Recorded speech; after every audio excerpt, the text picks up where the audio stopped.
بسم اللہ الرحمن الرحیم۔ صرف 5 منٹ کا مدرسہ قرآن و حدیث کی روشنی میں 185واں دن 5 رجب المرجب۔ نمبر 1، اسلامی تاریخ۔ حضرت عمر رضی اللہ تعالی عنہ کی خلافت۔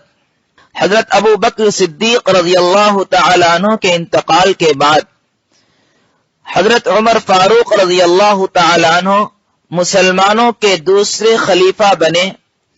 آپ رضی اللہ عنہ کے 10.5 سالہ دور خلافت میں اسلام خوب پھیلا، بڑی بڑی سلطنتیں فتح ہوئی، یہاں تک کہ روم اور فارس جیسی طاقتور سلطنتوں پر اسلام کا پرچم لہرانے لگا، اور مسلمان بڑھتے ہوئے ہندوستان، چین اور یورپ کی سرحدوں تک پہنچ گئے۔ آپ رضی اللہ عنہ کے دور خلافت میں 500 قلعے اور 1036 شہر فتح ہوئے۔ آپ رضی اللہ عنہ کی خلافت کا رقبہ 22.5 لاکھ مربع میل بیان کیا جاتا ہے۔ آپ رضی اللہ عنہ کی فراست و دانائی اور ملکی انتظام اور فتوحات کو دیکھ کر ایک مشہور مستشرق مسٹر جیون کہتا ہے کہ اگر فاروق اعظم رضی اللہ عنہ کی مزید 10 سال خلافت قائم رہتی تو پوری دنیا میں اسلام کے علاوہ کوئی دوسرا مذہب نہیں ہوتا۔ حضرت عمر رضی اللہ عنہ کی خلافت بعد کے حکام اور خلفاء کے لیے ایک مثالی نمونہ ہے۔ نماز فجر میں فیروز نامی عیسائی نے 26 ذی الحجہ کو آپ کو شدید زخمی کر دیا، جس کے 3 دن کے بعد آپ کی شہادت ہو گئی۔ محرم الحرام کی 1 تاریخ کو حضرت صہیب رضی اللہ عنہ نے آپ کی نماز جنازہ پڑھائی اور روضہ اقدس میں تدفین ہوئی۔ نمبر 2، اللہ کی قدرت، مور کی خوبصورتی۔ اللہ تعالی نے انسان کو دنیا میں جنت کا ہلکا پھلکا مزہ چکھانے کے لیے ایسا خوبصورت پرندہ پیدا کیا کہ انسان اس کی خوبصورتی کو دیکھ کر حیران رہ جاتا ہے۔ چنانچہ مور ایسا پرندہ ہے جس کی دم کے پروں کو اللہ تعالی نے بہت ہی خوبصورت بنایا۔ اللہ تعالی نے مور کو اپنی دم پھیلانے کی صلاحیت دی ہے۔ جب وہ اسے پھیلاتا ہے اور دھوپ کی وجہ سے وہ چمکتی ہے تو ایسا محسوس ہوتا ہے کہ اس کی دم پر سینکڑوں نیلم کے پھول لگے ہوں۔ یہ اللہ تعالی کی قدرت کا ایک نمونہ ہے۔ نمبر 3، ایک فرض کے بارے میں، صبح کی نماز ادا کرنے پر حفاظت کا ذمہ۔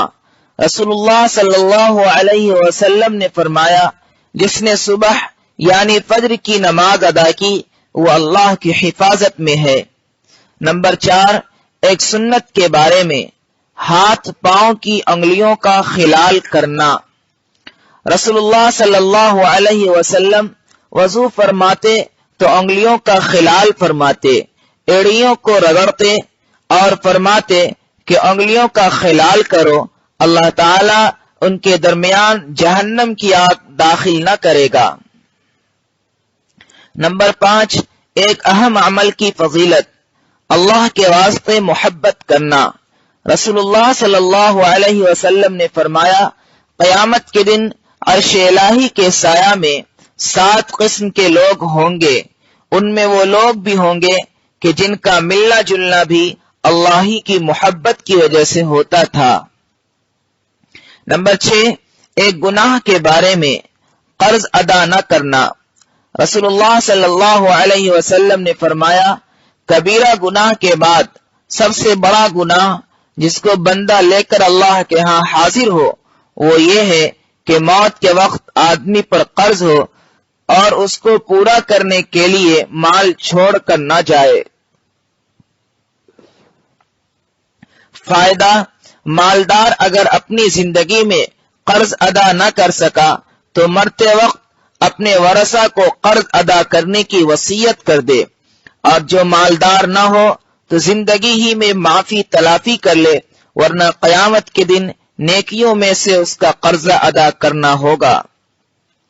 نمبر 7، دنیا کے بارے میں مال کی حالت۔ رسول اللہ صلی اللہ علیہ وسلم نے فرمایا، اس وقت تک قیامت نہیں آئے گی جب تک تمہارے اندر مال کی اتنی کثرت نہ ہو جائے کہ وہ بہنے لگے، یہاں تک کہ مال والے آدمی کو اس بات پر رنج و غم ہوگا کہ اس سے کون صدقہ قبول کرے گا۔ وہ ایک آدمی کو صدقہ کے لیے بلائے گا تو وہ کہہ دے گا کہ مجھے اس کی کوئی ضرورت نہیں۔ نمبر 8، آخرت کے بارے میں جنت میں مہمان نوازی۔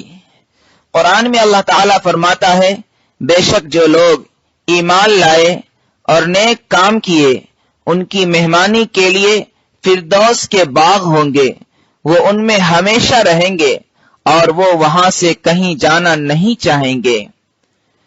نمبر 9، طب نبوی سے علاج، بیماری سے بچنے کی تدبیر۔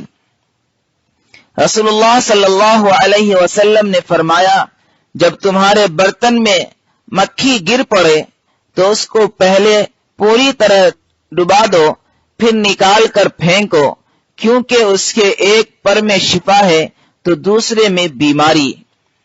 نمبر 10، قرآن کی نصیحت۔